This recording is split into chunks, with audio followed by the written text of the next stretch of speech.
Good morning everyone. आप सब कैसे हैं? आई होप आप सब ठीक होंगे। जैसे कल हमने इंक्लूसिव एजुकेशन का लर्निंग डिसेबिलिटी किया था, उसी टाइप से आज का हमारा न्यू टॉपिक है हियरिंग इम्पेयरमेंट। हियरिंग इम्पेयरमेंट क्या होता है? हमारा एक सेंसरी प्रॉब्लम्स होती है जिसकी वजह से क्या करते हैं, सुनने में प्रॉब्लम आती है। यानी कि एक चाइल्ड जो है अगर इम्परफेक्टली सुनता है तो वो इनकरेक्टली स्पीक करेगा, यानी कि जब हम सुनेंगे ही गलत तो हम बोलेंगे भी गलत। तो हियरिंग क्या है? एक मेन सेंसरी पाथवे है through which speech and verbal communication develop. If a child hears imperfectly he is likely to speak incorrect. Hearing impairment क्या होता है? एक ऐसा डिफेक्ट होता है कि इसमें हियरिंग में या तो ये हेरिडेटरी हो सकता है या फिर एनवायरमेंटल फैक्टर की वजह से होता है, यानी कि एनवायरमेंट की वजह से भी हो सकता है। तो अराइज कहाँ से होती है हमारी डिसेबिलिटी? इम्पेयरमेंट से डिसेबिलिटी हमारी अराइज होती है, यानी कि स्टार्ट होती है। जब डिसेबल होगा तो वो कहाँ से आती है? हमारी इम्पेयरमेंट के। अब देखिए, हियरिंग इम्पेयरमेंट के अंदर आता है हमारा एक के वर्ड डीफनेस। डीफनेस के अंदर क्या होता है? दो टाइप्स की होती है हमारी डीफनेस। एक होता है कंजेनेटली डीफनेस और एक होता है हमारा एडवेंचुरली डीफ। यानी कि चिल्ड्रन हु आर बोर्न कंजेनेटली में क्या होता है? प्रीलिंगुअल डीफ, यानी कि वो चिल्ड्रन जो कि जन्म से ही डीफ पैदा होता है। और एडवेंचुरली में क्या होता है? यानी कि जब उसका जन्म तो हो जाता है लेकिन जन्म के बाद वो आप अपनी हियरिंग एबिलिटीज़ को क्या कर देता है? लॉस कर देता है, यानी कि किन्हीं कारणों की वजह से वो अच्छे से सुन नहीं पाता। अब देखिए, अभी तो हमने क्या किया, टाइप्स किए थे इसके। अब हम करेंगे हियरिंग इम्पेयरमेंट बेसिकली होती क्या है। Hearing impairment refers to a defect और डैमेज इन हियरिंग मैकेनिज्म, यानी कि जो हमारे सुनने का जो मैकेनिज्म है उसके अंदर डिफेक्ट और जो डैमेज होता है वो हमारा हियरिंग इम्पेयरमेंट कहलाता है।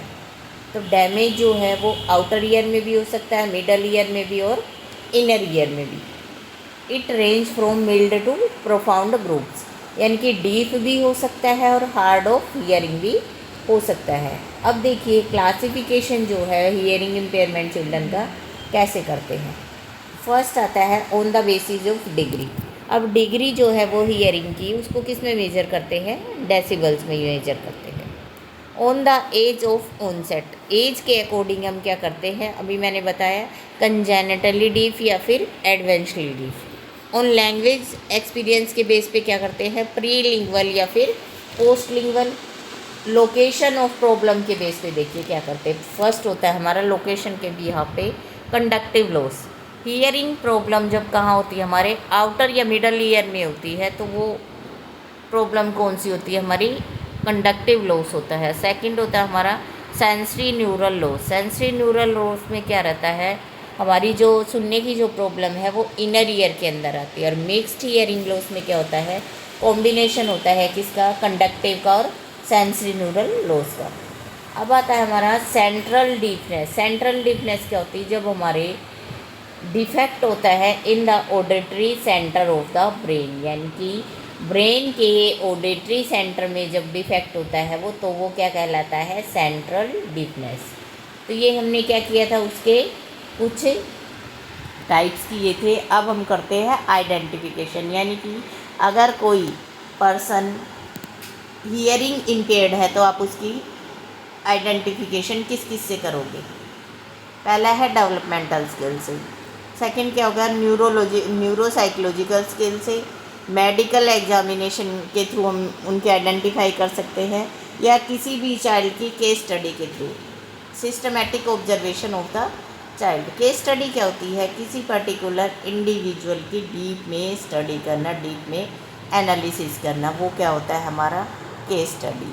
और सिस्टमेटिक ऑब्जर्वेशन क्या है? जैसे कोई बच्चा कुछ एक्टिविटी कर रहा है, जैसे हम कंटिन्यूटी में उसको बोल रहे हैं, लेकिन क्या है, हम 1 या 2 दिन के बाद ऑब्जर्व करके ये देखते हैं कि हम जो बोलते हैं बच्चा उस पर रिएक्ट नहीं करता है। इट मीन्स क्या है?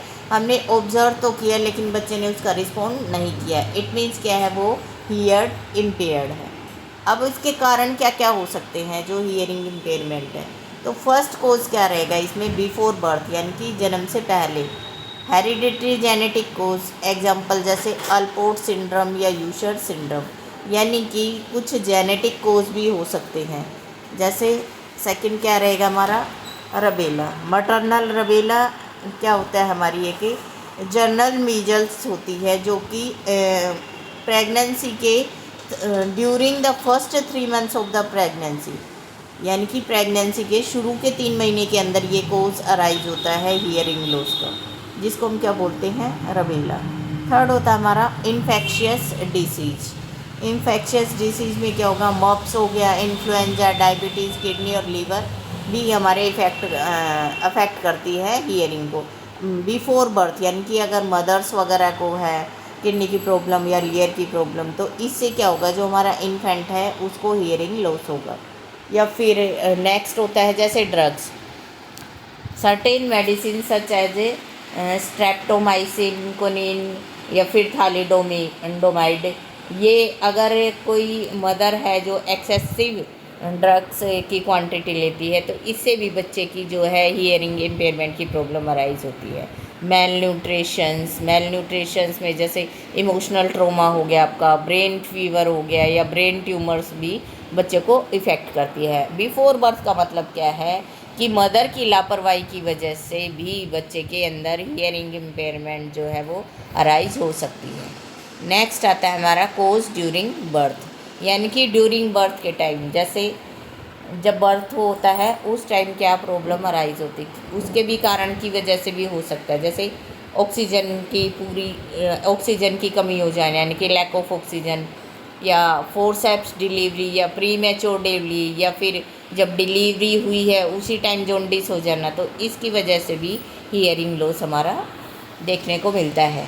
अब देखिए आफ्टर बर्थ क्या होते हैं, कुछ कोजेज़ होते हैं हियरिंग इम्पेयरमेंट के, जैसे मीजल्स हो गया, एक बीमारी का नाम है ये हमारा, मप्स हो गया, वूफिंग कफ हो गया, मीनाइटिस हो गया, टाइफाइड फीवर हो गया, नज़ल कैविटी इन्फेक्शंस हो गया, मिडल ईयर इन्फेक्शन, या फिर ईयर में डिस्चार्ज होना, ये आफ्टर बर्थ हो जाती हैं। कई बार क्या होता है, अगर कोई चीज़ कोई भी जैसे इंस्ट्रूमेंट है हमारे ईयर की जो कवर पर्दा रहता है उसके ऊपर अगर लग जाता है तो क्या होता है, हमारा ईयर डिस्चार्ज होना शुरू होता है। इट मीन्स क्या है, ये कुछ बीमारियां हैं जैसे वूफिंग कफ की या मीजल्स की, ये कान जैसे बोलते हैं ना, ये तो कान का बहना है, यानी कि ये जन्म से ही है।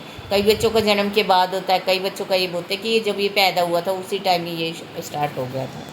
तो ये कुछ कोजेज़ थे बिफोर बर्थ, ड्यूरिंग बर्थ या फिर आफ्टर बर्थ। अब कुछ आते हैं इसके एजुकेशनल प्रोविज़न। एजुकेशनल प्रोविज़न क्या है, कुछ ऐसी टेक्निक्स जिनके थ्रू क्या है हियरिंग इम्पेयरमेंट में हेल्प मिलती है। फर्स्ट है हियरिंग एड्स का, जैसे कई बार क्या होता है किसी को कम सुनाई देता है तो टीचिंग मशीन्स, यानी कि हियरिंग एड होती है, यानी कि एक मशीन होती है उसके थ्रू वो प्रॉपर सुन सकता है। या उनको वोकेशनल ट्रेनिंग दी जाती कि ऑडिटरी ट्रेनिंग दी जाती है, नर्सरी एजुकेशन होता है और क्लासरूम में भी उनका अरेंजमेंट ठीक करवाया जाता है। स्पीच रीडिंग करवाई जाती है, जैसे lip reading, speech reading. Next होता है हियरिंग इम्पेयर्ड चिल्ड्रंस को जो होता है should sit on front benches पे, यानी कि फ्रंट बेंचेस पे उनको बैठाया जाना चाहिए, जिससे क्या करते हैं वो टीचर्स की लिप रीडिंग को भी अच्छे से अंडरस्टैंड कर लेते हैं। तो आज का हमारा जो टॉपिक्स था वो था हियरिंग इम्पेयरमेंट। इसमें से आपको 2 या 3 क्वेश्चंस जो है वो NTA नेट एजुकेशन में देखने के लिए मिल सकते हैं, ये जो टाइप्स हैं इसके।